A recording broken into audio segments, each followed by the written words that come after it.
Амансыздар ма, қымбатты көрермендер, оқырмандар. Денсаулық YouTube каналында кезекті сұхбат. Бүгін менде қонақта керемет дәрігер, керемет әке, керемет маман. Қазір сіздермен таныстырам. Негізінен Астана қаласында Қабанбай Батыр көшесімен келе жатсаңыз, Сығанақ пен Қабанбай Батырдың қиылысында аурухана бар. Ұлттық медицина орталығы, балалар кардиохирургиясы. Сол жерден өткен сайын мен бүгін қанша балаға ота жасалды екен, қанша бала үйіне шықты екен деген сұрақтар ойыма келеді. Кейде жылағым келіп кетеді. Кейде мүмкін бүгін көп бала үйіне шыққан шығар деп ойлаймын. Дәл сол орталықта бүгін маған қонаққа келген жоғары санатты балалар кардиохирургы Бақытжан Әбидоллаұлы. Қош келдіңіз. Сізді өмірде көріп жүрмін, сұхбат алып жүрмін, бірақ YouTube каналға бірінші рет сұхбат алайын деп отырмын.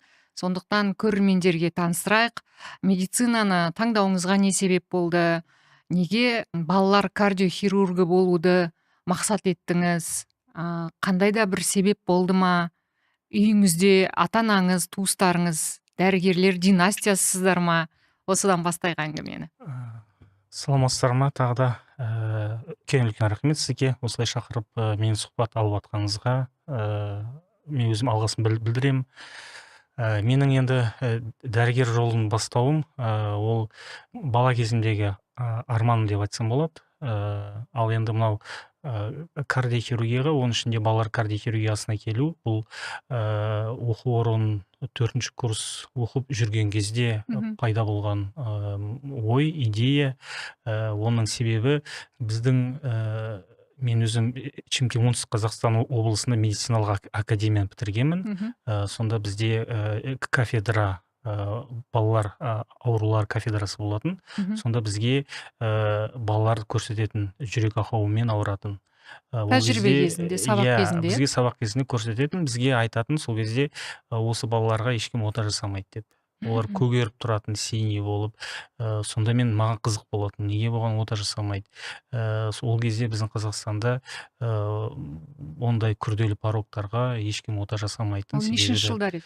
Ол примерно 2004-2005 жылдары ғана. 2004-2005 жылдар. Осыдан 20 жыл бұрын ғой.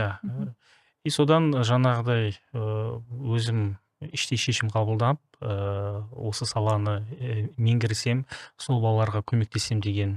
Өмірін ұзартқыңыз келді сол балалардың. Сол балаларға көмектесем деген ой туындап, сосын ары қарай жаңағы оқыдым, іздендім.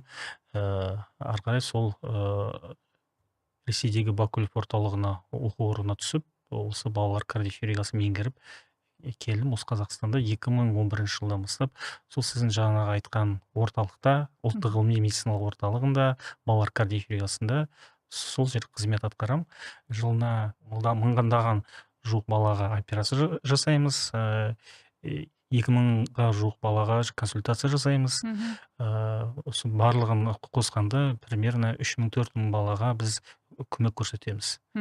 Оның ішіндегі күрделі порогтар где-то 100-ден астам балаға біз күрделі, жаңа сізге айтып өттім ғой, синий порогтар деген, сол где-то 100-ден астам бала. Бақытжан мырза, орталықта сіз бөлім меңгерушісіз, жұмыс істегеніңізге 15 жылдан асты, иә? Жаңа айттыңыз ғой, көп күңбек болып тұрған балаларды көргенде аяушылық сезімі туды деп. Сол кезге қайта оралсақ, сонда туа бітті жүрек ауруымен дүниеге келген балалардың, ауыр дәрежедегі науқастардың өмірі қысқа болатын, ешқандай көмек болмайтын, сол кезде білдіңіз ғой, сіз? Ондай науқастар, порогтардың өзі түр-түрімен бөлінеді. Жаңағы ауыр порогтар, сложный, тяжелый порогтар бар, жеңіл порогтар, солай болып өздері саты-сатымен бөлінеді. Енді ол порогтардың ішінде синий порогтар, олар әрине, оларға егер операция жасамайтын болсаңыз, олар ұзақ өмір сүрмейді. Еще так критический порогтар бар, оларға туылған кезде жасайтын. Енді ол біз бертен келе оларды оқып, зерттеп, сосын барып біз жұмысқа кірістік қой. Ол кезде студент кезінде бізге қызық болатын. біз көз алдымызда жаңа көретінбіз, ол балалар ұзақ өмір сүрмейтінін көретінбіз. Ол балаларға операция жасалмаса дәрімен көмектеспейтінін көретінбіз. Вот, солай туындап, ол пороктарды жаңағы оқи келе, зерттей келе, өзіміз қолмен операция жасағаннан кейін ондай синий пороктарға 100% ота керек. Онсыз ота жасалмайтын болса, ол балалар әрине олардың өмірлері қысқа болады деп айтамын. Жаңа туа бітті жүрек ақауымен дүниеге келген балалардың ауру дәрежелеріне, сатысына қарай бөлеміз дедіңіз ғой. Ең ауыр түрдегі науқас балаларға Қазақстанда тек осы Астанада сіздің жұмыс істейтін орталықта жасалады, оталар? Жасалады, Алматыда бұрын үлкен институт балалар. Алматыда мен если қателеспесем, ең бірінші жүрекке операция 1950 жылдар жасалған.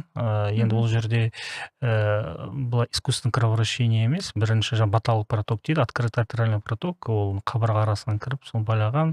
Одан берден келе бере тоже операция жасаған, потом АИК аппарат алып, искусственный кровообращениемен бірге.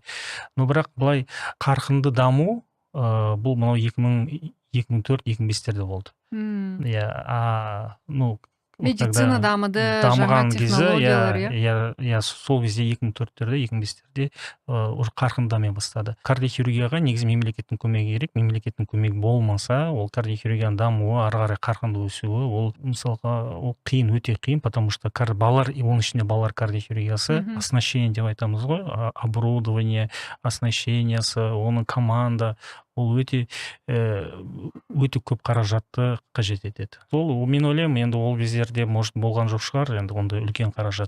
Осы бертен келе сол қаражаттар пайда болып, осылай бір стимул берді деп ойлаймын. Но именно балалар кардиохирургиясының қарқынды дамып кетуіне.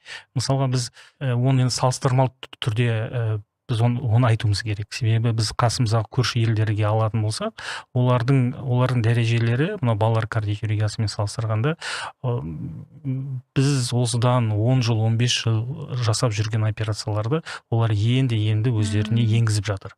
Біз аз уақыттың ішінде көршілес мемлекеттерден озып алға шықтық деуге болады әбден. Мынау өзіміздің қасымыздағы көрші мемлекеттерден мен айта аламын, где-то бір 10 жыл, 15 жылдай разница бар салыстырып. Енді өзімізді басқа, мысалға, ірі мемлекеттер, Америка, тағы басқа клиникалармен, енді әрине бізде енді шамалы істейтін, жетілдіретін, дамытатын жүйелер көп.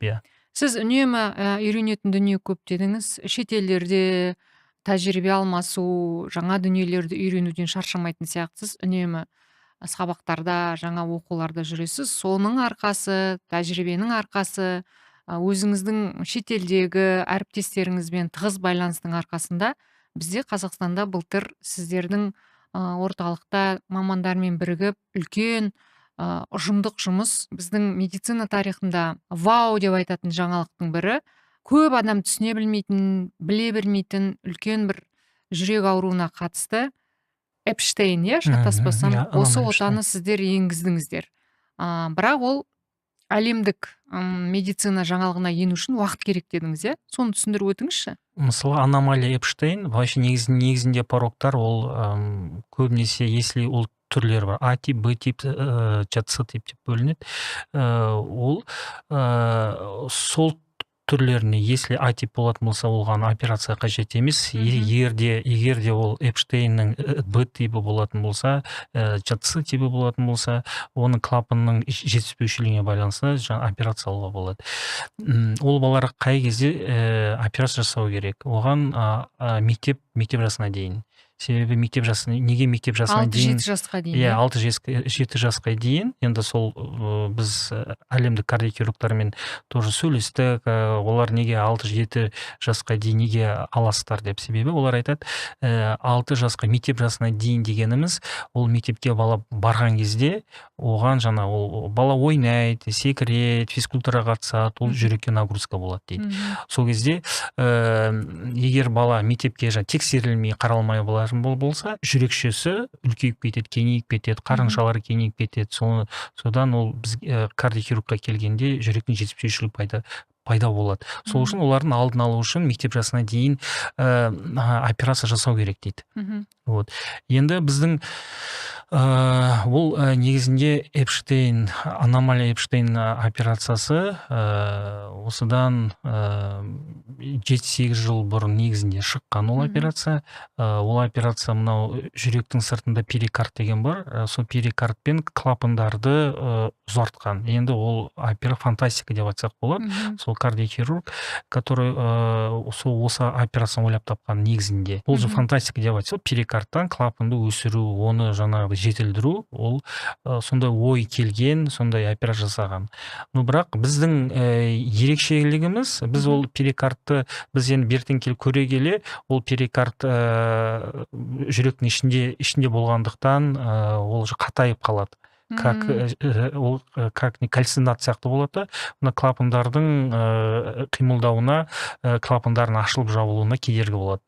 Ол қазір болмаса, ол 1 жылдан кейін, 2 жылдан кейін ол перикард кальцинатқа айналады да, и оның мына қимылдауы қиынға соғады. Цемент сияқты қатып қалады, иә. Соны біз ойлана келе, оң жақ жүрекшені біз соның тканның жасушасын алып, получается жүректің өзінің тканы, біз соны алып, сол клапанды біз создық, кеңейттік, өсірдік.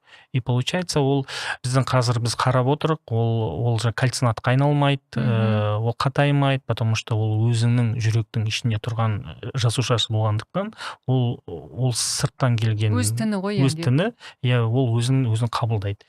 Сол үшін біз солай тағы да бір айта кететін жағдай, ол енді біздің ол болжам, біз ойлаймыз, ол клапан өзіндік тіннен болғандықтан, возможно, ол өсуі де мүмкін. Бірақ енді оған әлі бізде жаңағыдай нақты дәлелдер жоқ, но бірақ сондай болжамдар бар. Басқа шетелдің ғалымдарымен де сөйлестік, олар да көрді, олар да қызықшылық танытып отыр да. Олар да қазір көреді, қалай бұл балалар қалай шығады ары қарай да. Бұлардың ешқандай бала осложнение болған жоқ, барлығы үйіне қайтты, балалардың барлығы. Но оның келешекте, болашақта біз оның енді кемінде 5 жыл керек. 5 жылдан кейін өз-өзін дәлелдеу үшін, оған кемінде 5 жыл. 5 жылда уже біз перикардпен жасалған операциямен, жаңа жүрекшемен жасалған операцияны сол екеуін салыстырамыз. Қайсысы жақсы, қайсысы тез жазылады? Бізде айтады, кальцинат болмайды, қайсысы кальцинат болмайды, қайсысы жаңа жүректің клапанның жетіспеушілігі болмайды, қайсысында болмайды, қайсысында стеноз болмайды. Ол сондай параметрлерді несі, қайсысы өз-өзін көрсетсе, онда ойлаймын, болашақта уже міндетті түрде сол операцияны бүкіл әлемге біз ұсына аламыз деп ойлаймын. Күшті.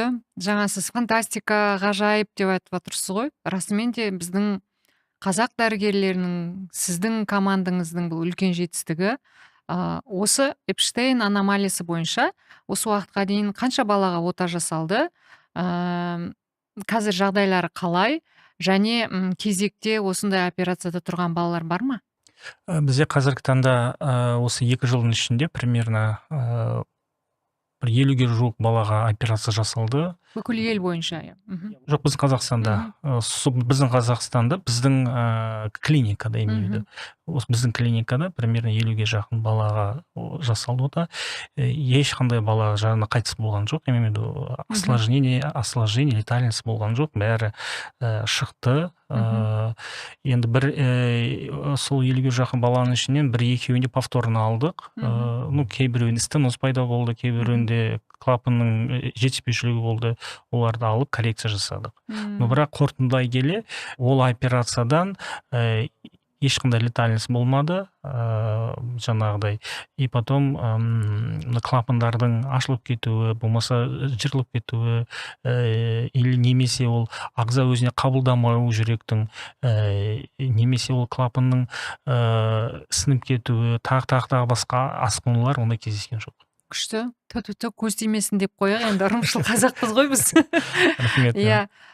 Неге, Бақытжан мырза, осындай туа бітті жүрек аурулары пайда болады. Бұл ананың құрсағында жатқан кезде пайда болатын дүние ме? Оны біз жаңа жүктілік кезінде, тексеріс кезінде аналар байқай ала ма, көре ала ма, мамандар айтуы мүмкін бе? Біз қалай сақтануымыз керек? Мысалы, ата-ана дүниеге сәби әкелгеннен кейін оның дені сау болғанын қалайды ғой. Неден Иә. пайда болады? Бірінші біз әрине бұл өте күрделі сұрақ. Бұл жерде факторлар, бірінші біз тоқтала кетейік. Мынау жүректің ақауы қайдан пайда болады? Ол жаңа бірінші ол вирустан. Вирус, екінші ол бактерия. Вирус, бактерия, ағзаның ішінде ең бірінші факторлардың бірісі ол вирус, бактерия. Екінші мынау егер әкесінде, атасында порок болатын болса, тұқым қуалау, да, ол тоже бір фактор. Үшіншіден бұл жаңағы біздің күнделікті қоректенетін жаңағы тамақтарымызға да тоже байланысты, да. Біз қандай тамақ қолданамыз, да. Если біз постоянно жаңағы консерванттарды көп қолданатын болсақ, фастфудтарды көп қолданасың, тағы басқа, ол да өзін бір әсерін алып келуі мүмкін. Демек, сіз бұл ауру жылдан жылға жасарып жатыр деп айта аласыз ғой? Кардиохирургия бастаған кезімізде сложный, күрделі пороктар жасы келген әйелдер егер босанатын, біз ойлайтынбыз, біз жасы келген әйелдерде жиі болады сондай, енді жасы келген, жасы 40-та, ағзасы тозды, тағы басқа. Нет, оның бәрі қате. 40-қа келген, мысалға 18-19 жастар қыздарда, мысалы өмірге сәби алып келсе, олардың балаларында осында күрделі порок кездесіп жатады. Бірақ біз жаңа күрделі порокпен туылған балалардың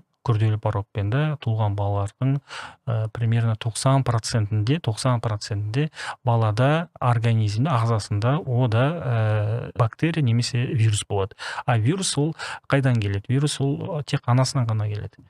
Сол үшін мысалға біздің жаңа қыздарымыз күйеуге шығар алдында, немесе біз баланы алдын ала жаңағыдай дайындалып, жоспарлы түрде бүкіл Эпштейн бар, ЦМВ, цитоламегалвирус, көптеген вирустарға тапсыруымыз қажет. Ол қан арқылы тапсырылатын анализ. Қан арқылы тапсырады. Оны егерде қыз баласы және де ер адам тапсыру керек. Сіз айтып отырған вирустардың көбісі жыныстық жолдармен жұғады ғой, иә? Сондықтан да қыздар, жігіттер, болашақ ата-аналар, балаңыздың дені сау болсын десеңіз, баланы жоспарлау керек. Бүкіл дәрігерлер айтады, тек қана кардиохирург емес, гинеколог та, уролог та, бүйрек демдейтін, бауыр демдейтін барлық дәрігерлердің айтатын нәрсесі осы.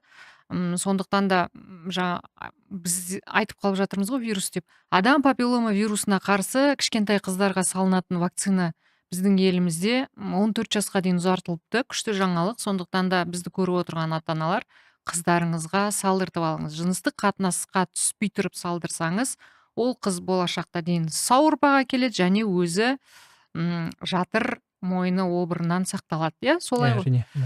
Бақытжан мырза, жұмыста сіз күнде операциялық блокта боласыз, иә?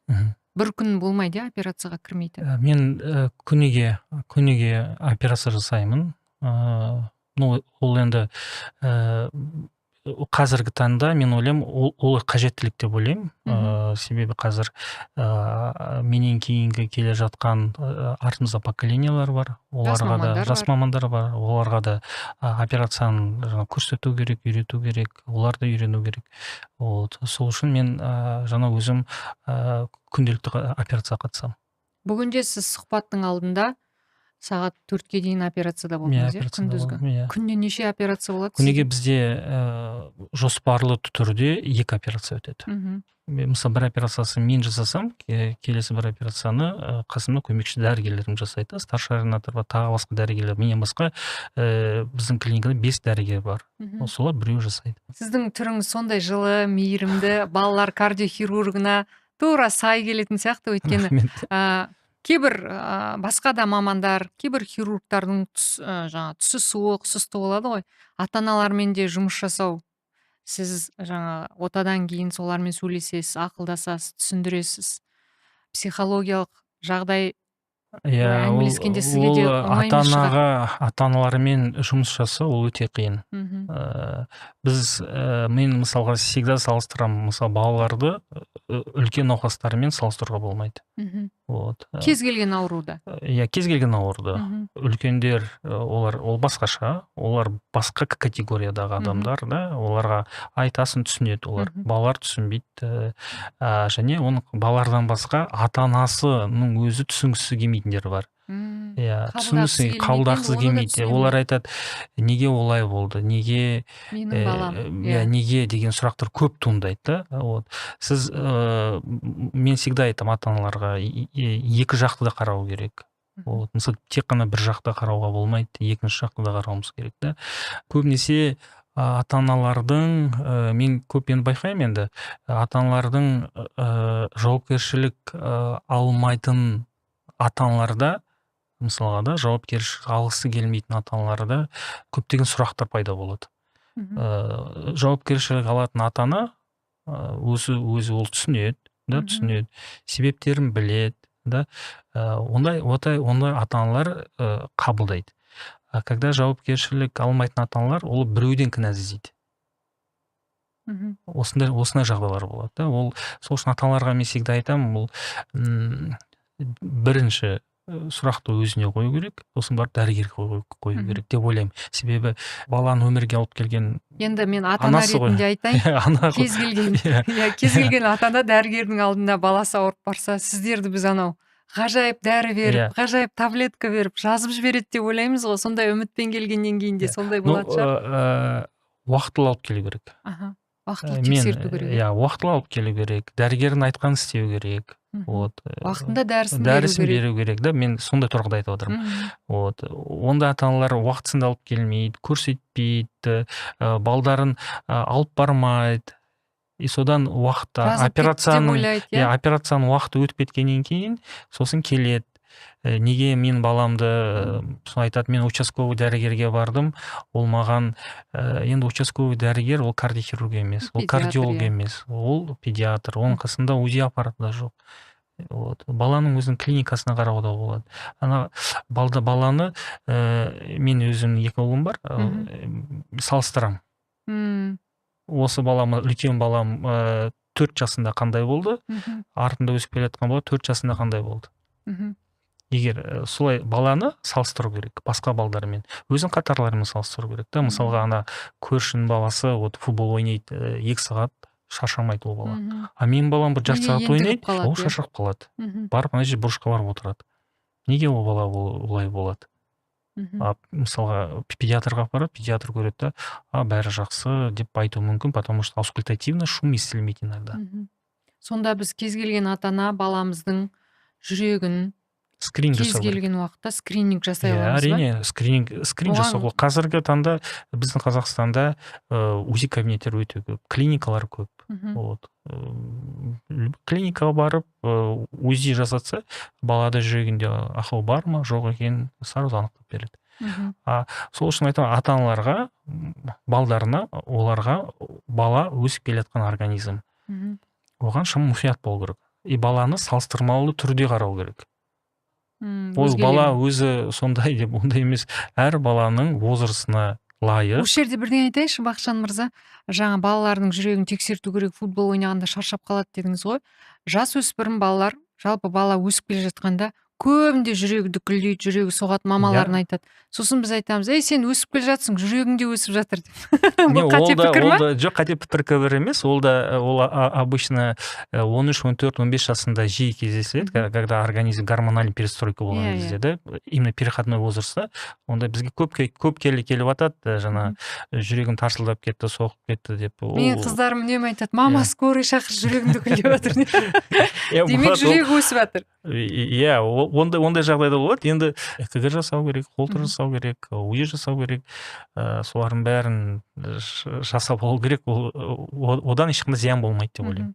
Бақытжан мырза, жаңа бала дүниеге келді, туа бітті, жүрегінде ақау бар. Дәрігерлер жаңағы перзентханада анықтады. Сізге бірден сол туған сәтте операция жасайтын жағдайлар бола ма? Ең кішкентай салмақтағы Қандай өлшемде балаға ота жасадыңыздар? Мен операция жасағаным ең кішкентай салмақ это 450 граммдық балаға. 450 Уақытынан грамм, бұрын туған, мына менің қолым алақанымдай ғана бала. Жаным, оған қалай жасадыңыз? Туғаннан кейін ол салмақ аз ғой енді. 450 грамм. Бұл анау екі тамырдың ортасында бір тамыр болады. Ол туылған кезде өздігінен жабылу керек. Вот. Енді баланың салмағына байланысты күші жоқ оны тамырдың жабуына. Сол себептен біз операциялық түрмен ол тамырды жауып береміз. Кәдімгідей ашық операция ма? Ашық операция, кеудесін ашып, сол екі тамырдың ортасында бір тамыр болады, открытый тетральный проток. Ол 450 грамм мен ең кішкентай жасағаным бала. Қазір ол бала нешеде? Енді мен ол баланы қателеспесем, осыдан 5 жыл ма 4 жыл бұрын ба жасадым. 4-5 жасқа келіп қалды. Енді қазір 4-5 жасқа, да. Жалпы сіздің енді орталықта емделетін, операция жасалған балдардың барлығы үнемі бақылауда, қарауда, сіздерде тізімде тұрады. Хабарласып тұрады ма сізбен? Иә, көп балдар бізге, біз операция жасағаннан кейін, олар 3 айдан кейін келеді, 6 айдан кейін, 1 жылдан кейін. Кейбір балалар болады, олар қазір, мысалға, мен 2011 жылы жұмысқа кірдім. 2011-де август айында дефект межжелудочной перегородка деген тесік бар, сондай қызға мен операция жасадым. Енді ол қыз қазір жасы 26-ға келді ма, ол постоянно сол қыз келіп отырады. Жылына бір рет осы август айында, июль айында консультацияға келіп отырады. Ода примерно ол дефект межжелудочной перегородкадан бастап, біз бақылап отырып, 15 жылдан кейін ода подклапанный стенозды біз анықтадық. Ол мысалға жоқ болды. Сосын қыз өскеннен кейін ол пайда болды. Уақытысында операция қалдық. Тағы да екінші рет операция жасадық. Осындай науқастар бар. Олар 10 жылдап, 15 жылдап консультация алып отырған пациенттер бар. Бақытжан мырза, осы жүрек ауыратын науқастардың ішінде енді қыз балаларды алайықшы. Қандай диагнозы бар, қандай операция жасалған кезде қыз балалар, мысалы, болашақта бала көтеруіне мүлдем қарсылықтар бар? Бұл қыз балаларға искусственный клапан салуға болмайды. Ол себебі искусственный клапан салатын болсақ, ол бала көтеруге болмайды, онда? Жоқ, бала көтеруге рұқсат бермейді гинекологтар, потому что олар қан сұйылтатын дәрі ішіп отырады. Сол үшін оған рұқсат бермейді. Соның біз енді қазіргі мынау жасап жатқан операцияларымыз, жаңа Эпштейн деп айттым ғой, біз сол қыз баласына ертең күйеуге шығу, ана атану үшін біз сол искусственный клапан салмаймыз. Вот суть, мақсат осыда. Бізде мысалға ол клапанды қиналып, өзін клапан сақтап қалу, ол өте ауыр жұмыс негізінде, да? Өзін клапан сақтау, ол клапанның жартысы жоқ, ол тарылып қалған, там қордалар, папилларкалардың бәрі өспей қалған, анау, да, олардың бәрін ашып, кейін ұзақ операция. Ол тяжелый ауыр операция, да? Біз соған қарамастан сол қыздың ертең болашағы үшін біз сол клапанды сақтаймыз максимально. Сол негізгі ұлдарға қарағанда қыздардікі басқашылы болатын. Егер де оған болады, просто искусственный клапан салуға болады. Қиналмаймыз. Алып, биологический клапан, механический клапан, тағы басқа клапандарды алып, мысалы, ортальный клапандарға тоже самый. Біз өзін тканнан, сосудтан жасуша алып, өзін клапан максимально сақтаймыз, да? Бұның барлығы сол балалардың келешекте болашағы үшін жасалатын нәрсе. Күшті. Сіздер жақсы көреміз. Таналардан. Ал егерде мысалға кейбір дәрігерлер бар, мысалы қиналғысы келмейді, искусственный клапан сала салады. Ол искусственный клапан сала салады, искусственный клапан салғаннан кейін күніге варфарин ішіп отыру керек, аптасына екі рет. Протокол бойынша қалай болу керек? Протоколдың барлығы салыстырмалы түрде жазылады. Диагнозына байланысты, науқастың жағдайына. Протоколда көрсетіледі. Мысалға, сізге биологический клапан қоюға болады, механический клапан қоюға болады, пластика жасалады. Оны таңдайды кардиохирургтың жаңағы шеберлігіне байланысты. Түсінікті. Да, мысалға, жас кардиохирургтар ол пластика жасауға тәжірибесі может жетпейтін шығар. Қорқақтауы да мүмкін, е? Да, сол үшін оған жаңа ода келесі вариант бар. Ол клапан искусственно қоя салу мүмкін. Ол да операция, ол да бірақ ол искусственно клапан. Кейбір кезде мысалға, если бакендекер, если инфекциясы болатын болса, біз әрине пластик жасай алмаймыз. Біз ол кезде искусственно клапан қоямыз. Бақытжан мырза, ең ұзақ уақыт қанша сағатқа созылды сіздің тәжірибеңізде ота жасаған кезде? Бір тәулік жасаған операциялар болған. 24 сағат? 24 сағат жасаған. Енді ол қазіргі уақыттарда, мен білмеймін, енді өте қиын, өте ауыр операция болды. Негізінде ол 24 сағат уақыт өткен. Негізінде основной этап 24 сағат емес, основной этап дайындығымен 10-12 сағат болуы мүмкін. Вообще целым бәрін алып қарасақ, сол целый азында кіріп, таңға таман шыққан уақыттарда болған. Жұмысыңызда сіз үшін ең ауыр сәттер қандай сәттер? Операцияға дейін ба, кейін ба?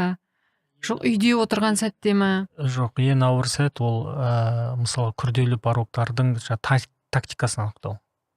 Ол өте ауыр. Ол ота балалар, мысалы үлкен взрослый үлкендер айтамыз ғой, үлкендерде шама басқаша ғой, но балаларда қайта ота жасау олар көтермейді. Оларға мысалы бір рет тактиканы анықтау керек. Нақты. Қай операцияның түрлері көп қой. Иә. Қай жаңа айтып өттім да, искусственно клапан салуға болады, пластик жасауға болады да, то же самое күрделі порогтарда сол операцияның тактикасын анықтау. Ол өте ауыр жауапкершілікті. Сіз мысалы тактикасын анықтағаннан кейін бүкіл команда сол тактикамен жұмыс жасайды. Егер де ол тактика өзін ақтамайтын болса, әрине баланың өміріне қауіп төнуі мүмкін. Операциядан шыққаннан кейін, бала оянғаннан кейін ата-анаға бірінші кім хабарлайды? Медбике ме, сіздер хабарласасыз ба? Ата-анаға операция жасалғаннан кейін ата-анаға сол операция жасаған дәрігер айтады. Операцияны қалай өтті, қандай ота жасалды, операцияның үстіндегі асқынулар болды ма, болған жоқ па, ерекшелігі. Біз операцияға дейін ата-аналармен операцияның жаңағы барысын бәрін айтамыз, түсіндіреміз. Оларда біршама медицинаны түсінетіндей деңгейге жетеді ғой. Біздің мақсатымыз операцияға дейін ата-аналар өздері түсіну керек. Біз операциядан шыққан кезде ол сол сұрақты бізге қояды. Сіз айтқандағыдай болды ма деп. Әрине біз егер де біз операцияның алдында айтқандағыдай болды десек, олардың көңілдері орнату болады. Егер де жоқ, олай болмады деп айтатын кездерде болады. Енді ол тоже өте ауыр. Сол дәрігер айтады, оперирующий кардиохирург, который операцияны согласие алған. Және біз операциядан кейін жансақтау бөліміне ауыстырамыз ғой. Ол жақты дәрігер, реаниматолог. Олар қарайды, олар каждый 3 сағат сайын баланың жағдайын айтып отырады. Аппараттан шешілді, оянды. Сосын реанимациядан палатаға ауыстырамыз. Оның барлығын сол біздің реаниматологтар, дәрігерлер сол өздері айтып отырады. Жұмысыңыз сіз үшін қиын ба? Жұмыстың ауырлығын мен когда ата-аналардың алдында жауапкершілік алған кезде, осы сәттер өте ауыр әрине. Жұмыстың барысы ол енді бүкіл жерде сондай. Шетелде жұмыс жасасаңыз да, біздің Қазақстанда тағы басқа жерде жасасаңыз да, ол жұмыс бір жұмыс. Бірақ оның ішіндегісі жаңағы ата-аналармен олардан әркім баласын жақсы болды түсіндіріп береді ғой сізге. Енді сізде жауапкершілік деп айтып отырмыз. Жұмыстан тыс үйде болған сәтте науқас балаларды ойламайтын, бүгінгі өткен операцияны ойламайтын, ертеңгі болатын операцияны уайымдамайтын сәттер болады ма, жоқ? Үнемі жұмысты ойлап жүрсіз? Нет, менде ондай болмайды. Менде 24 сағат бойы ойымда тек қана жұмыс, сол балаларды ойлаймын, который реанимация жансақтау бөлімінде жатқан балалар. Бізде жаңа чат бар, каждый 3 сағат сайын анализ тапсырып отырады. Мысалы, қазір мен осы жерде отырсам, мен телефоныма қазір 3 сағат сайын балалардың анализі хабарлама келіп отырады. Олардың бәрін қадағалап отырасыз. Дәрігерлермен сөйлесіп отырамын. Мысалы, түнде сағат 4-те, 3-те.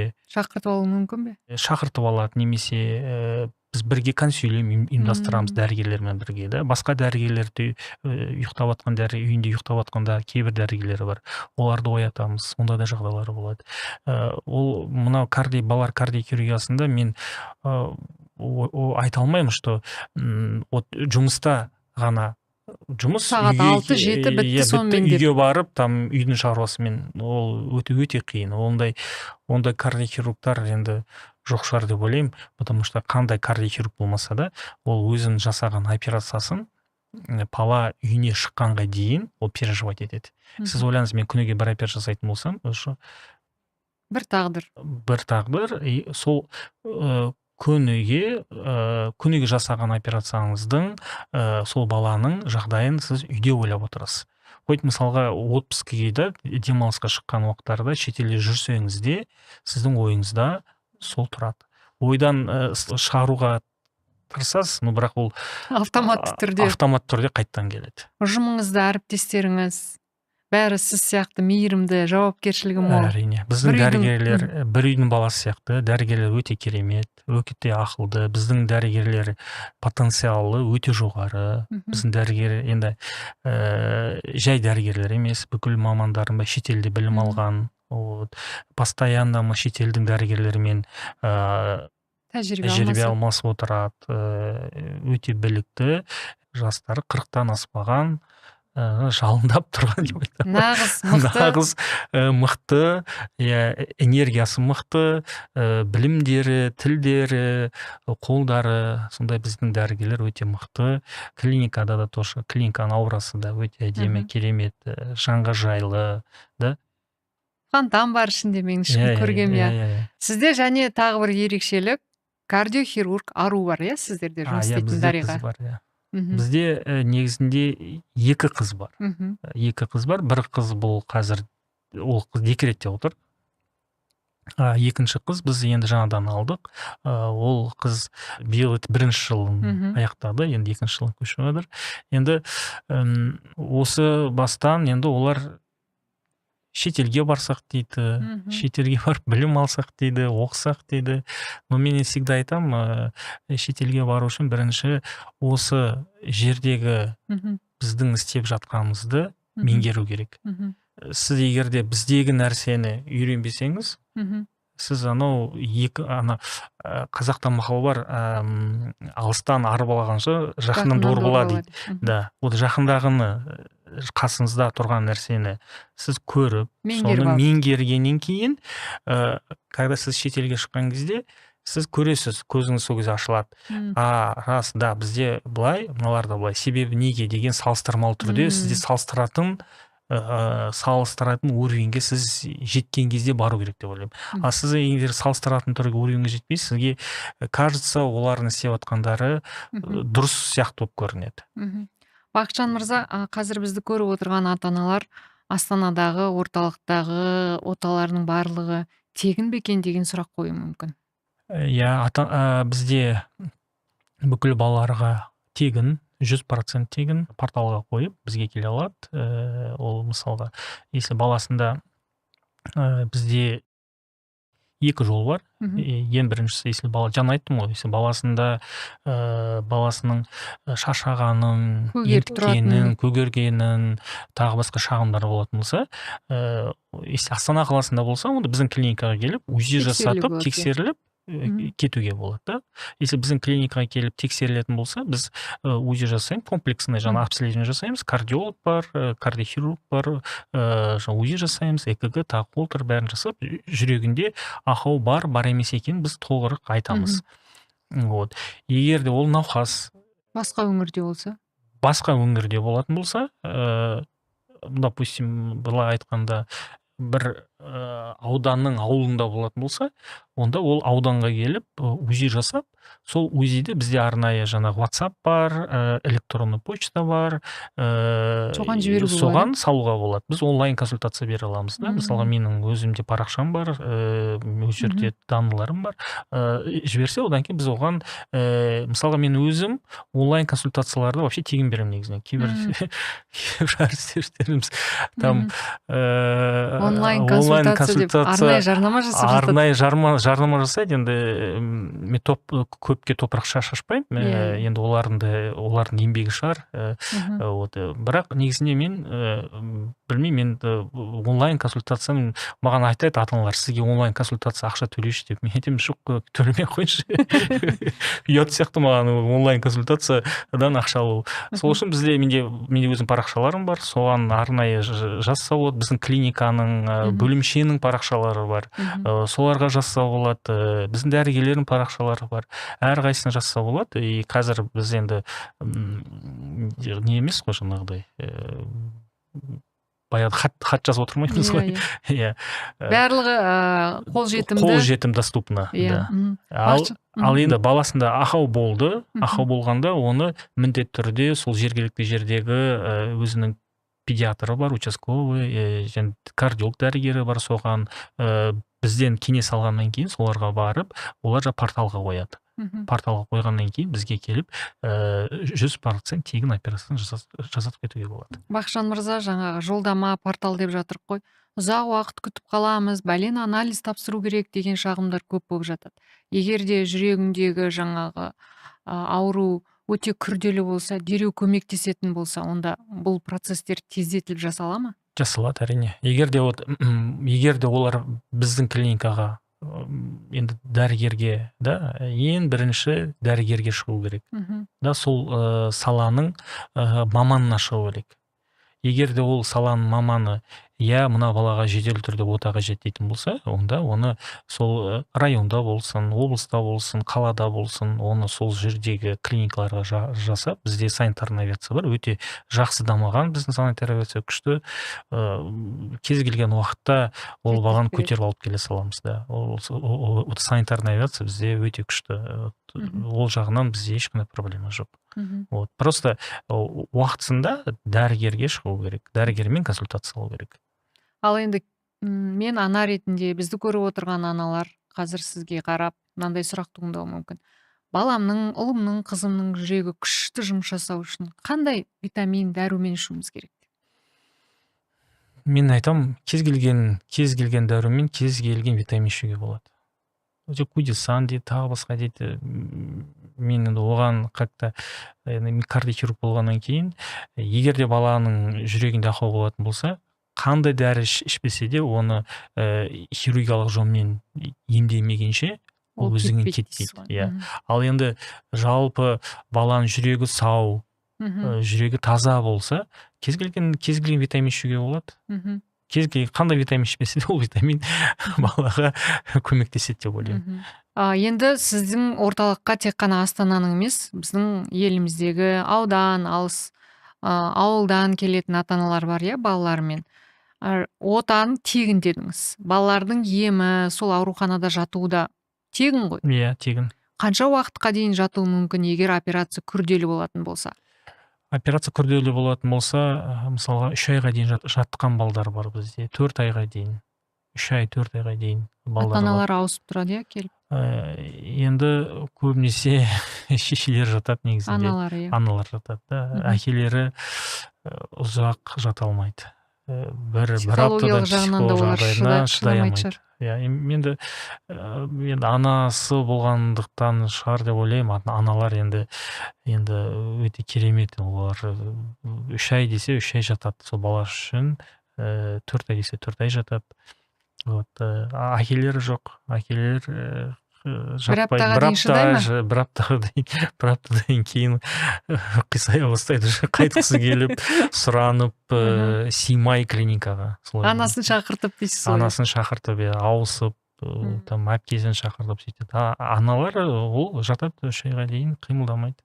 Аналық инстинкт дегенде мүмкін сол бізге берілген бір. Егер сосын мен еще байқаймын, когда аналар сұранады кей кезде, кетеді. Сол кезде ана бала білмеймін, енді мен өзім қате ойлайтын шығармын, бірақ көзбен көргенімде балаларға әсер етеді сразу. олар Бірден учение жағдай болып жағдай нашарлап сосын көбінесе ата-аналарға айтамын кетпей қойын клиникадан кетпеңіздер, кетпеңіздер анасы деп қасында болсын деп, қасында болсын деп енді ол может быть мен ол тоже неше жалған шығар может быть, но бірақ көзге көрінетін нәрсе енді сол көргеннен кейін Ол дұрыс нәрсе, Бақытжан мырза. Тіпті дені сау баланың өзі анасы іс сапармен бір жерге кетіп қалса, құса болып ауырып, өзінен өзі температурасы көтеріліп, сондай жағдайлар болады. Өйткені ана мен баланың арасында біз білмейтін сиқырлы бір байланыс бар ғой. Сіздің үйіңізде отбасыңыз, ата-анаңыз, жұбайыңыз сіздің осы жұмысыңызды, осы күндіз түні 24/7 жұмысқа беріліп, балалардың өмірін алаңдап, операциясынан кейінгі уайымдап жатқаныңыздың барлығына қолдау көрсетеді ғой. Иә, көрсетеді. Мен әйелім көрсетеді қолдау. Ол кісі дәрігер ма? Жоқ, дәрігер емес ол. Но бірақ қолдау көрсетеді. Олар түсінеді дейсіз ғой. Иә, ол кісілер жаңағы біледі, түсінеді, қаншалықты жұмыс ауыр екенін, қаншалықты жауапкершілік бар екенін. Әрине, олар өте қолдау көрсетеді. Солардың арқасында деп ойлаймын, солардың қолдағанның арқасында осылай дәрігер болып жүрген. Егер де қолдамаса, әрине қиын ғой мысалға. Мысалы түнде кетесіз, мысалы бір күн, 2 күн келмей қоясыз үйге мысалға да. Мысалға операциядан кейін ол пациенттің қасында отырасыз, реанимация жансақтау бөлімінде шықпай да, сіз не только операция жасап, анау жансақтау бөлімінде отырасыз. Ол кезде мысалы үйге қайтпайтын күндер болады. Соларды дәрігерлердің әсіресе жаңа ота жасайтын хирургтардың ұйқы режимі жоқ және тамақтану режимі жоқ дейді. Осы рас па? Егер де сіз күнделікті операция жасайтын болсаңыз, әрине ондай режим болмайды.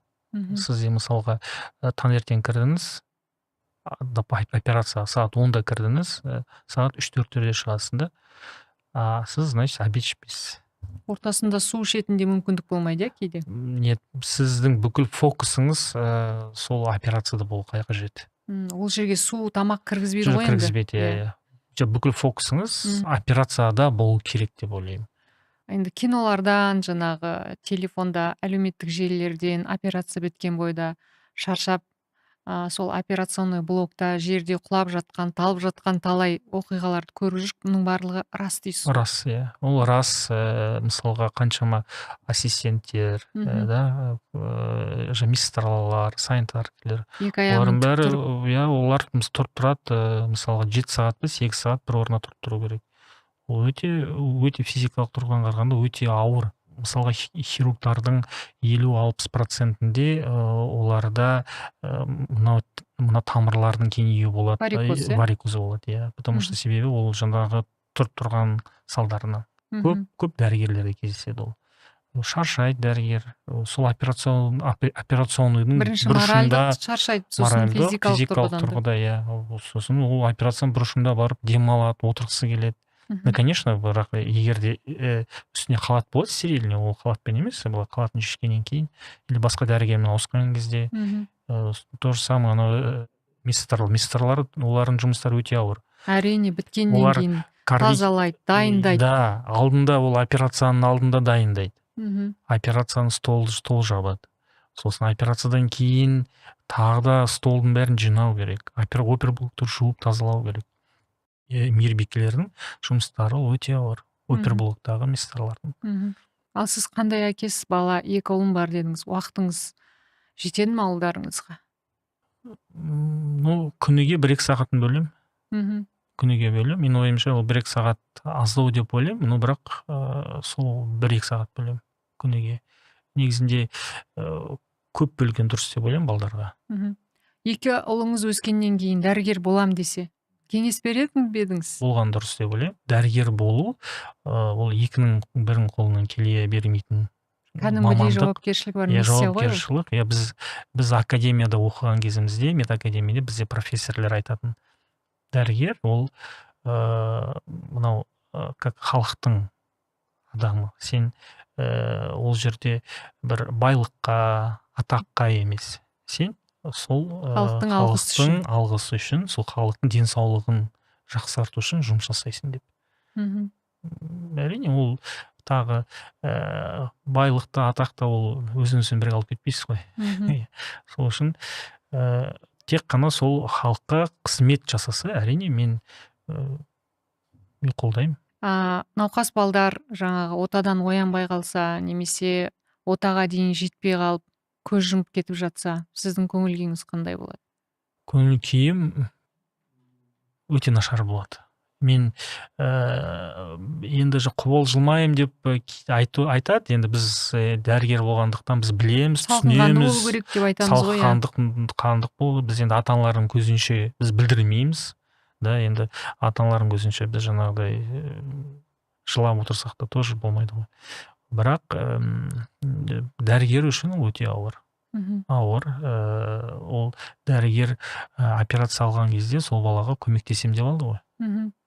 Енді ол операциядан кейін көмектесе алмаса, әрине ол кез келген дәрігерге ол қайғылы через себя өткізеді деп айтады. Особо біз байқаймыз, жас дәрігерлер бірінші келген кезде олар жылап, көңіл күй түсіп, өзін кінәлі санап, да. Енді ол жерде бір адамның істейтін жұмысы емес қой, ол порогтардың да түрлері бар, ауыр. Ол операция болғаннан кейін мен көп ата-аналарға айтамын, ол жүрек басқа органдар сияқты емес, жаңағы бұрында кардиохирургияның алдында хирургияда жұмыс істеген, да. Енді көзбен көрген нәрсе, басқа ағзаларды енді толықтай білмесем де, басқа ағзалар мысалы кес алып тастауға болады. Шекті де, мысалы некроз болса кес алып тастайсыз, бауырда мысалға тоже кес алып тастауға болады да, сегменттерінде ойлап, өкпенінде мысалға. Бүйрек екеу, біреуін кес алып тастауға болады, бір бүйрегі бар да. Жүректе ондай кесесін ештеңе жоқ. Жоқ, ол жүрек өзі болшы. Жүрек, сіз ол жүрек жоқтан бар жасайды. Жүректі жоқтан, ол бала жүрек 100% дамып, жетіліп өмірге келу керек қой. Ал 90%, 70%, 50% кемістікпен толып отыр.